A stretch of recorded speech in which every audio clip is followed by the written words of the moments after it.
नमस्कार जय जगन्नाथ हार्दिक भाव स्वागत जनाऊँगी आज क्लास को। आशा करे आपण मैंने समस्ते भलरे थे आपण प्रिपरेशन बहुत भल चली तेबे आमे पढ़ुले ओडिया भाषा उपरे वैदेशिक भाषार प्रभाव। तो आज टॉपिक रही ओडिया भाषा उपरे इंग्रेजी भाषार कौन प्रभाव रही। तेबे आमे समस्ते जाने इंग्रेज मैंने आमको प्राय ओडिशा को से 100 वर्ष रु अधिक शासन करिसेंती। तेबे से माने भारत वर्ष को 1600 ख्रीष्टाब्द वाणिज्य कारोबार उद्देश्य आसीथिले एवं धीरे धीरे धीरे धीरे से उपनिवेश स्थापन करी प्रथम ईस्ट इंडिया कंपनी स्थापन करले तापर धीरे धीरे उपनिवेश स्थापन करी आमर देश को से कैप्चर करथिले। 1803 ख्रीष्टाब्द से ओडिशा को संपूर्ण रूपे अधिकार करथिले। तार पूर्वर मुसलमान माने तार परवर्ती समय मराठा माने मध्य ओडिशा भूमि को आसी एवं ताकू मध्य शासन करिसेंती। तो पोर्तुगीज माने भारत वर्ष रे प्राय 100 वर्ष अबाध वाणिज्य चलाई लाभवान हेबा फଳରେ अन्य यूरोपीय माने भारत वर्ष रे वाणिज्य करबा पई मन बळाइथिले। तो प्रथमे आमे जानिछे जेतेबेले भास्को डा गामा जलपथ आविष्कार करथिले तेतेबेले पोर्तुगीज माने ही प्रथमे आसीथिले भारत वर्ष को से माने वाणिज्य कारोबार करथिले। तो जेतेबेले से माने आसी अधिक लाभवान होइथिले तो अन्य यूरोपीय जाति माने मध्य हमर धनरत्न हेउ आमर विभिन्न प्रकार जिनिस लोभ होइथिला जहा द्वारा से माने वाणिज्य करबा उद्देश्य रे आसीथिले। तो इंग्लैंड रे 1600 ख्रीष्टाब्द रे ईस्ट इंडिया नामक एक बणिक संघ गठन करा जायथिला। इंग्रेज माने भारतर तत्कालीन बादशाह जहांगीर ठारू अनुमति लाभ करी 1613 ख्रीष्टाब्द रे मन रखिबो जेतेबेले इंग्रेज माने आसीथिले सेतेबेले हमर बादशाह के थिले बादशाह थिले जहांगीर तांको ठारू ही अनुमति लाभ करी 1613 ख्रीष्टाब्द रे सूरत ठारे वाणिज्य कोठी स्थापन करथिले। किए स्थापन करथिले? इंग्रेज माने स्थापन करथिले। समग्र भारत वर्ष रे वाणिज्य प्रभाव प्रतिष्ठा करने संगे संगे भारतर शासन डोरी हाथ को नहीं एवं भारत रे इंग्रेजी भाषार प्रभाव घटिथिला। जेतेबेले से माने आसीथिले धीरे धीरे धीरे धीरे से माने कौन करथिले ना आम समग्र भारत वर्ष को वाणिज्य करबार उद्देश्य आसी से माने शासन डोरी तांकर हाथ को नहीं जेहेतु से शासन डोरी हाथ को नहीं जे तांकर भाषा मध्य आमर भाषा भंडार रे अनेक मात्रा रे रही जहाँकि आम नीतिदिनिया जीवन रे व्यवहार करुछे आमे अनेक शब्द रही जार आम ओडिया मीनिंग मध्य जानी नाहे। 1633 ख्रीष्टाब्द मे मास 5 तारिख रे इंग्रेज बणिक कार्टराइट ओडिशार तत्कालीन शासक आगा मोहम्मद जमान को ठारू अनुमति पत्र लाभ करबा फଳରେ ईस्ट इंडिया कंपनी ओडिशा रे वाणिज्य करबा पई सुविधा पाइथिले। तेबे 1633 ख्रीष्टाब्द मे मास 5 तारिख यही समय रे इंग्रेज बणिक तांको ना हेउची कार्टराइट से कौन करथिले आमर ओडिशार शासक सेतेबेले के थिले आगा मोहम्मद जमान आंकर ठारू ही अनुमति पाइथिले ओडिशा रे से कौन करबा पई ना ईस्ट इंडिया कंपनी वाणिज्य कारोबार करबा पई।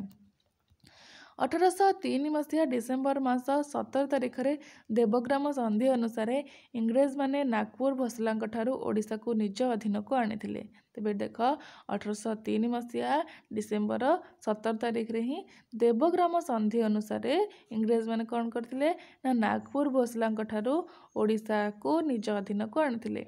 क्रमे से माने वाणिज्यिक प्रशासनिक धार्मिक सांस्कृतिक भाषागत प्रभाव आमर ओडिशा कहीं सारा समग्र भारत वर्ष रे विस्तार करथिले। ठीक अच्छे। 1843 ख्रीष्टाब्द रे ओडिशा रे कोर्ट कचेरी इंग्राजी भाषा सरकारी भाषा रूपे प्रचलित है। यहाँ मोस्ट इम्पोर्टाट आपको भल भाव मन रख 1843 रे ही ओडिशार कोर्ट कचेरी भाषा इंग्राजी भाषा सरकारी भाषा रूपे प्रचलित होता। तेबे जदि परीक्षा प्रश्न आसे इंग्राजी भाषा केबे सरकारी भाषा रूपे ओडिशा रे प्रचलित होइतिला तेबे 1843 ख्रीष्टाब्द रे। ठीक अच्छे यहाँ को मन रखिबो। ठीक तापर आमे देखिबा जे 1869 ख्रीष्टाब्द रे 1869 रे रेभेन्सा कॉलेज प्रतिष्ठित होइतिला। एटा मध्ये परीक्षा रे आसे। तो 19 शताब्दी सप्तम दशंधि इंग्राजी भाषार प्रभाव ओडिया भाषा रे सुस्पष्ट अनुभूत हेबार आमे देखिबाकू पाइबा। तेबे अनेक मात्रा तो से माने व्यवहार करिसेंती जेमिति कि आमे प्रशासनिक दृष्टि हेउ अर्थ राजस्व विभाग दृष्टि हेउ ପୋଲିସ ବିଭାଗରେ ହେଉ, ସେନା ବିଭାଗରେ ହେଉ, ଜେଲ୍ ବିଭାଗରେ ହେଉ, ତ ସାଧାରଣ ପ୍ରଶାସନ ଶାସନ ବିଧାନ ସମ୍ପର୍କରେ, ଶିକ୍ଷା ବିଭାଗରେ, ସାମାଜିକ, ରାଜନୀତିକ, ବାଣିଜ୍ୟିକ, ଖାଦ୍ୟ ସମ୍ପର୍କୀୟ, ଗୃହ ଉପକରଣ, ଧାର୍ମିକ, ଶିଳ୍ପ, ଉଦ୍ୟୋଗ ସମ୍ପର୍କୀୟ ବିଭିନ୍ନ କ୍ଷେତ୍ରରେ ଆମେ ଇଂରେଜ ଶବ୍ଦର ଅନେକ ମାତ୍ରାରେ ବ୍ୟବହାର କରୁଛେ। ତେବେ ପ୍ରଶାସନିକ କହିଲେ ଆମେ ତାହାକୁ ଆମର 6 ଭାଗରେ ବିଭକ୍ତ କରିଛେ, ଯେମିତି ବିଚାର ବିଭାଗ, ଅର୍ଥ ରାଜସ୍ୱ ବିଭାଗ, ପୋଲିସ ବିଭାଗ, ସେନା ବିଭାଗ, ଜେଲ୍ ବିଭାଗ, ସାଧାରଣ ପ୍ରଶାସନ ଓ ଶାସନ ବିଧାନ ସମ୍ପର୍କୀୟ। ଏଥିରେ ମଧ୍ୟ ଆମେ କେତେକ ଇଂରାଜୀ ଶବ୍ଦର ବ୍ୟବହାର କରୁଛେ, ଯାହାକି ଆମେ ଏବେ ଦେଖିବା।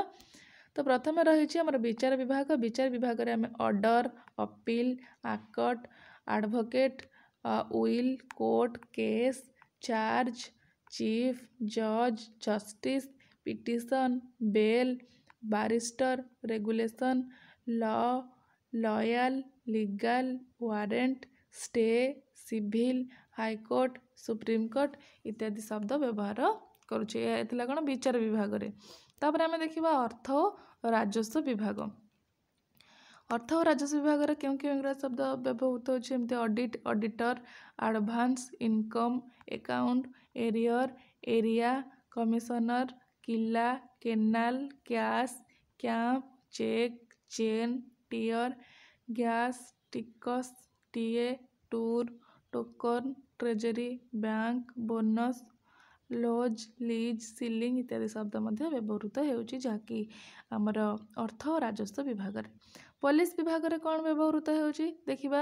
ଇଂରାଜୀ ଶବ୍ଦ IPS, accident, arrest, inquiry, inspector, constable, traffic, whistle ଇତ୍ୟାଦି ଶବ୍ଦ ଆମେ ନିତିଦିନିଆ ଜୀବନରେ ବ୍ୟବହାର କରୁଛେ। ସେମିତି ସେନା ବିଭାଗରେ କ'ଣ ଇଂରାଜୀ ଶବ୍ଦ ରହିଛି? Atom bomb, admiral, ambulance, army, force, air marshal, commander, curfew, cadet, captain, gun, guard, time bomb, drill, Navy, parade, platoon ଇତ୍ୟାଦି ଶବ୍ଦ ମଧ୍ୟ ବ୍ୟବହୃତ ହେଉଛି। ତାପରେ ଆମେ ଦେଖିବା ଜେଲ୍ ବିଭାଗ। ଜେଲ୍ ବିଭାଗରେ କେଉଁ କେଉଁ ଶବ୍ଦ ବ୍ୟବହୃତ ହେଉଛି? Caretaker, guard, gate, chain, jail, jailer, ward, warder ଇତ୍ୟାଦି ଅନେକ ଶବ୍ଦ ଇଂରାଜୀ ଶବ୍ଦ ଯାହା ରହିଛି ଆମେ ନିତିଦିନିଆ ଜୀବନରେ ବ୍ୟବହୃତ କରୁଛେ ଏହି କ୍ଷେତ୍ରରେ। ତାପରେ ରହିଲା ସାଧାରଣ ପ୍ରଶାସନ ବା ବିଧାନ ଶାସନ ବିଧାନ ସମ୍ପର୍କୀୟ। Authority, office, officer, order, Congress, clerk, governor, council, capital, guest house, peon, pension, mayor, member, supply, society, headquarter, lobby ଇତ୍ୟାଦି ଶବ୍ଦ ସବୁ ଆମର ସାଧାରଣ ପ୍ରଶାସନ, ଅର୍ଥାତ୍ ପ୍ରଶାସନିକ କ୍ଷେତ୍ରରେ ଆମର ଏହି 6ଟି ଭାଗରେ ବିଭକ୍ତ କରାଯାଇଛି। ଆମେ ଏଇ 6 ଭାଗରେ ହିଁ ଆମେ ଦେଖୁଛେ ଯେ ଏହି ଇଂରାଜୀ ଶବ୍ଦ ସବୁ ବ୍ୟବହୃତ ହେବାର। ତାପରେ ଆମେ ଦେଖିବା ଶିକ୍ଷା ବିଭାଗ। ତ ଶିକ୍ଷା ବିଭାଗରେ କେଉଁ କେଉଁ ଶବ୍ଦ ସବୁ ବ୍ୟବହାର କରାଯାଉଛି ଦେଖିବା। Undergraduate, under matric, honours, graduate, degree, globe, pen, pencil, division, drawing, thesis, classroom, primary school, PhD, fail, ବିଡ଼ି, monitor, minor, roll number, rubber, mess, master, mark, school, slate, high school, headmaster, college, TC, course ଇତ୍ୟାଦି ଅନେକ ଶବ୍ଦ ଆମେ ଶିକ୍ଷା ବିଭାଗରେ ବ୍ୟବହୃତ କରୁଥିବାର ଆମେ ଦେଖିବାକୁ ପାଉ। ତାର ପରବର୍ତ୍ତୀ ସମୟରେ ରହିଛି ସାମାଜିକ। ସାମାଜିକର ସେମିତି ordinary, idea, idiot, queue, care, get out, guest, gas, joker, tight, time, tata, ଟାଲି, doubt, dowry, thank you, ready, rest, love, loss, light, line, hobby, hall, half, helper, patch, nonsense, shock ଏମିତି ଆମେ ଅନେକ ଇଂରାଜୀ ଶବ୍ଦ ସାମାଜିକ ଭାବରେ ବ୍ୟବହୃତ କରୁଛେ ନିତିଦିନିଆ ଜୀବନରେ। ତାପରେ ଆମେ ଦେଖିବା ରାଜନୀତିକ। ରାଜନୈତିକ ଭାବରେ ଆମେ କେଉଁ କେଉଁ ଇଂରାଜୀ ଶବ୍ଦ ବ୍ୟବହାର କରୁଛେ? Act, Congress, committee, communist, comedy, delegate, vote, political, polling, officer, booth, strike इत्यादि मध्य आम व्यवहृत करुचे। सेमिति वाणिज्यिक भाव में रही वाणिज्य भाव में auction company customer card quota chip cheque ticket parcel supply superfine एमती आम अनेक शब्द व्यवहार करुचे।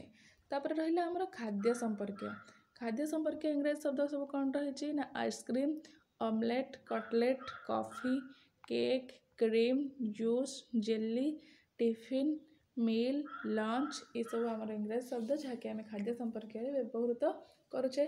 तापर रहिला हमर परिधेय और अंगराग संपर्क माने आम जहाँ नीतिदिन व्यवहार करुचे से आमर लुगापटा हो कि आमर जहाँ आम सब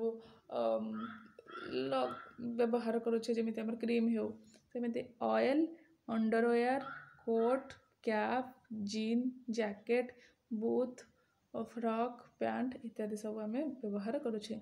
विलास बेसन संपर्क रही विलास बेसन संपर्क कौन कौन रही ना carpet cream goggles fan phone cinema scent cigarette snow इत्यादि शब्द सब रही। तापर आम रहा गृह उपकरण संपर्क सब कौन रही cup cupboard kerosene calendar chair torch tin pin paste lantern इत्यादि शब्द आम व्यवहार करुचे।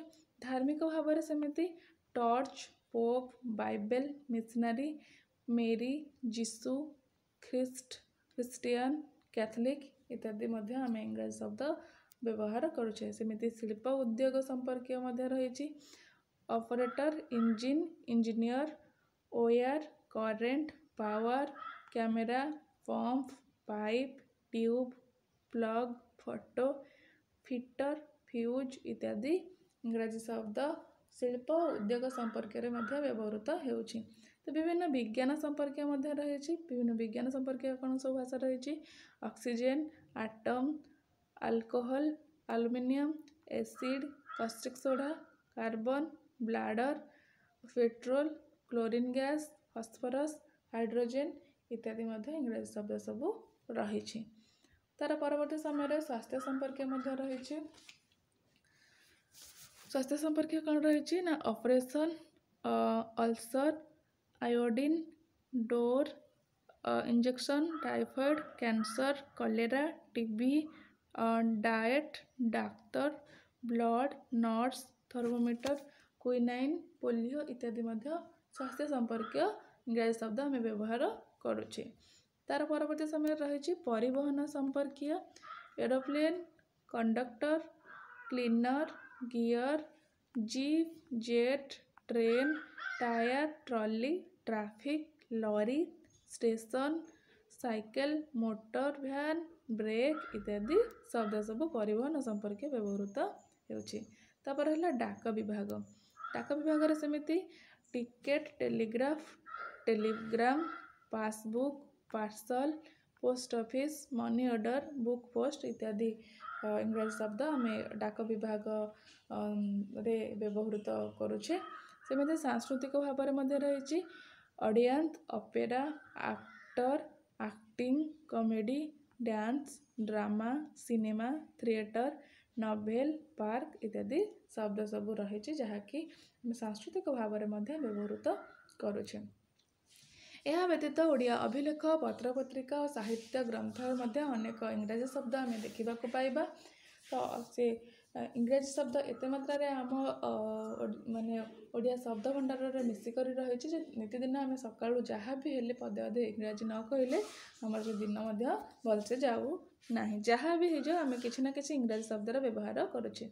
तो से जो अभिलेख रही से अभिलेख आम देखा क्यों क्यों शब्द रही लटनट कर्नेल हरकट कंपनी इंग्रेज मिस्तर जॉन प्रभृति शब्द रही 1856 ख्रीष्टाब्द WC लेसिंग संपादन में प्रकाशित प्रबोध चंद्रिका विभिन्न संख्यार बहु इंग्राजी शब्द देखा मिले।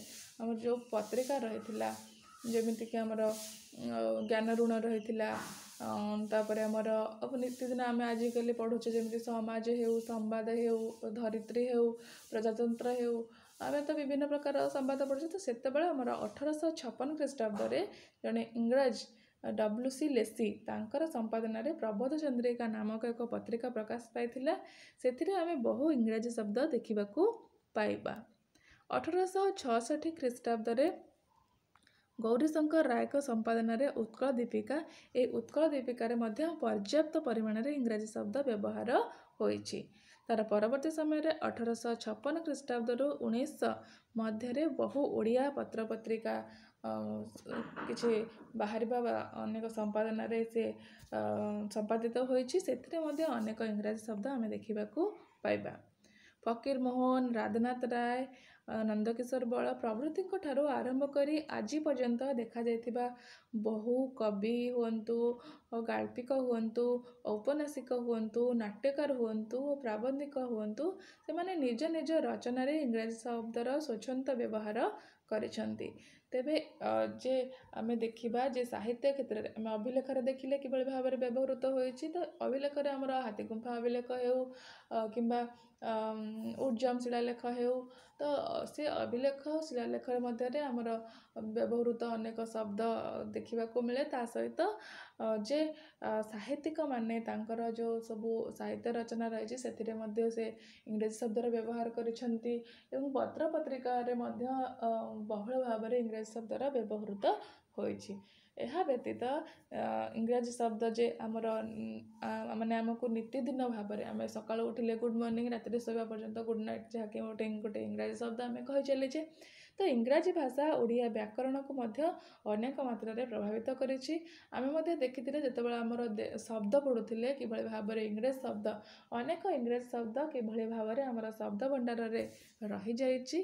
तो आमे कहबा जो आमर ओडिया भाषा ऊपर वैदेशिक भाषा रो प्रभाव आमे जो आलोचना करूछे, से आलोचना मध्य रे जो इंग्रजी भाषाटा रहिछि से संपूर्ण भाबरे आमर ओडिया भाषा को अनेक परिमाण रे प्रभावित करिछि। जहाँकि प्रत्येक दिन आमे किछि ना किछि इंग्रजी शब्द आमे कहि थाउ। तेबे एथिला आमर ओडिया भाषा ऊपर वैदेशिक प्रभाव भाषार प्रभावर शेष क्लास। आजिर क्लास आपण मानकु केमिति लागिला मते कमेंट सेक्शन रे जणैबाकू अनुरोध। जदि आपण माने मो क्लास रे नुआ अछंती तेबे चैनल टी को सब्सक्राइब करी पाखरे थिबा बेल आइकन को प्रेस करंतु, जा द्वारा मु पोस्ट करूथिबा समस्त वीडियो रो नोटिफिकेशन प्रथमे आपण को पाखकू ही जीव, जा द्वारा आपण कोनोसी भी क्लास मिस जेमिति न हुए चेष्टा करूची। जे कोनोसी प्रकार डाउट न रहा जदि भी किसी केतेबेले मन रे संशय रहि जाउची तेबे कमेंट सेक्शन में मते जणैबाकू अनुरोध, जहा द्वारा म आपणक प्रश्नर समाधान निहाती भाबरे करबाकू चेष्टा करिवि। तेबे आजिर क्लास को एठी रखुची। नमस्कार, जय जगन्नाथ।